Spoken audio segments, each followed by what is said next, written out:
Hello everyone, it's me, JaeSern, and first of all, I want to say thank you to all the new subscribers, and to all the existing subs, welcome back. Today I'm doing a gouache painting of a photo that I took during a recent hiking trip. I'm working on a pretty small piece of paper that I cut from a large watercolor block. The paper I'm using is 300 GSM 25% cotton watercolor paper by Fabriano. This piece is 16 centimeters by 12 centimeters large. I'm starting off the painting with a rough pencil sketch. I find that for photos with a lot of detail like this, it's nice to have the general shapes and proportions laid out before I start the painting.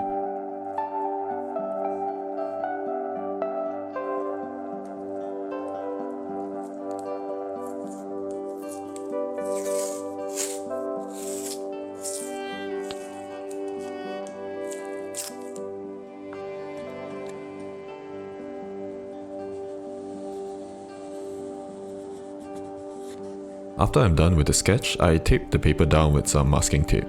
I do this for two reasons. Firstly, to prevent the paper from buckling when I use a lot of water while painting, and secondly, to maintain a clean white border around the piece.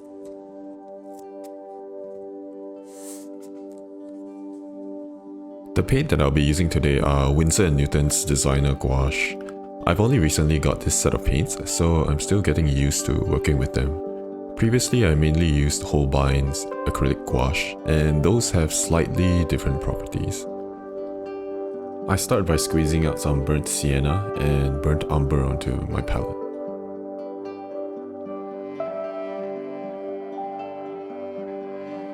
Using a watery mixture of the two, I lay down a pretty transparent wash across the paper. This is to block out the big main shapes of color as quickly as possible.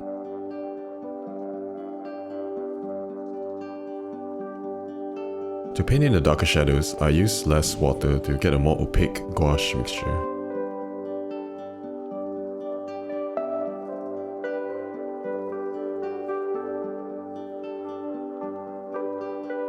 Now I've introduced some ultramarine blue to the palette for the cooler shadows.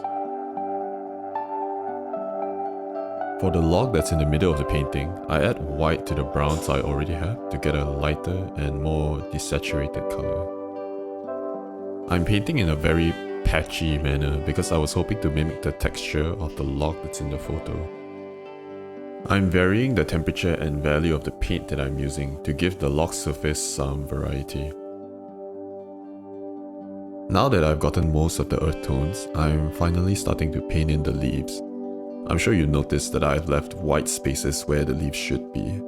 Although gouache is an opaque medium and you can easily paint over existing layers, I think it's still better to keep as few layers of paint as possible. Having too many layers on top of one another increases the risk of them just mixing together and muddying up the whole painting. I'm using sap green as the base green, and I mix in other colors to change up the value and temperatures. I use white and blue to get cooler greens and browns to get the warmer greens. I'm working with a pretty small brush now so that it's easier to paint in the finer shapes. Here I'm beginning to work on the moss that's growing off the side of this log. Again, I'm painting in a patchy manner because the moss is pretty textured itself. This is my first time painting moss this close in detail, so I wasn't sure if this technique was going to work. I really like the contrast that's created between the dark moss against the lighter tree log. At this point, all of the big elements and shapes are already in place, and it's time to add in the smaller objects in the scene. Using a small brush, I'm adding bits of dark shadow and light tree branches in the background. I'm not really copying the reference 100%, and I'm using it more as a guide. Adding some more details to the log.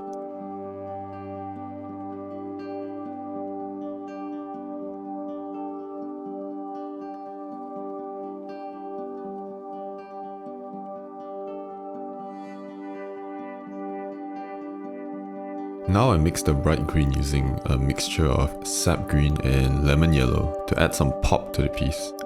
I loaded my brush with it and traveled around the painting, adding it wherever I feel is necessary.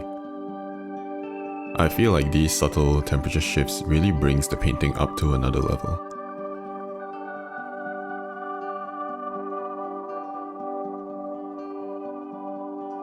I use a really light green to paint in the details, such as the reflections and the outlines of the leaves. While painting a complicated scene like this, it's always a balancing act between the lights and darks. Now I realize that I need more contrast between the log and the ground beneath it, so I had to mix an even darker ground color to paint the shadows around it. The gouache paints are really matte, so it's actually pretty difficult to get a dark black color, but I managed to get a pretty dark mixture using ultramarine blue and burnt sienna. Deepening the shadows really helped to ground the log within the scene. After that, I used the same shadow color for the shadows of the leaves as well as the little shadow pockets in the background.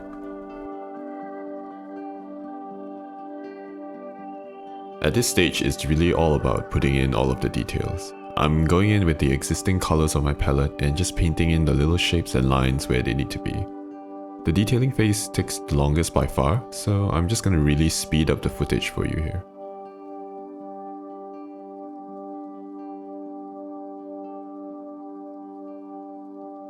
I really enjoy looking back at these close-up shots.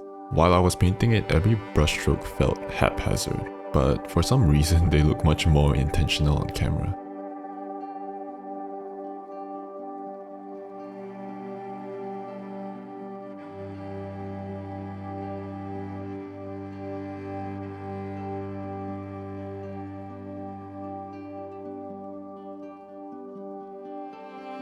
Painting the little weeds and moss were my favorite parts of the painting. Up close, these green blobs of paint don't really look like much, but once you step back and look at the entire painting, it starts to make more sense within the context of their surroundings.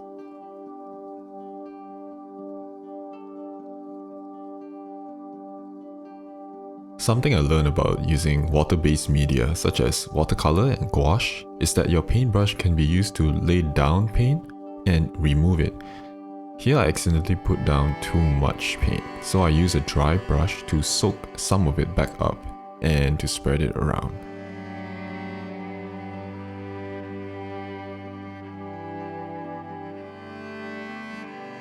One of the greatest strengths of gouache is that you can blend paint into already existing layers.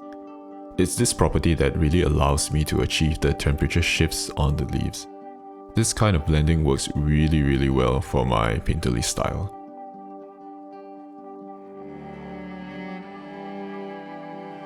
So altogether, this painting took almost 4 hours to complete.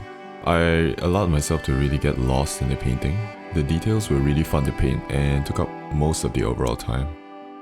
Well, it's pretty much done at this point, so please enjoy the untaping and some close-up shots.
Thank you so much for watching, and if you want to see more of these kind of gouache painting videos, do subscribe, and I'll see you in the next video.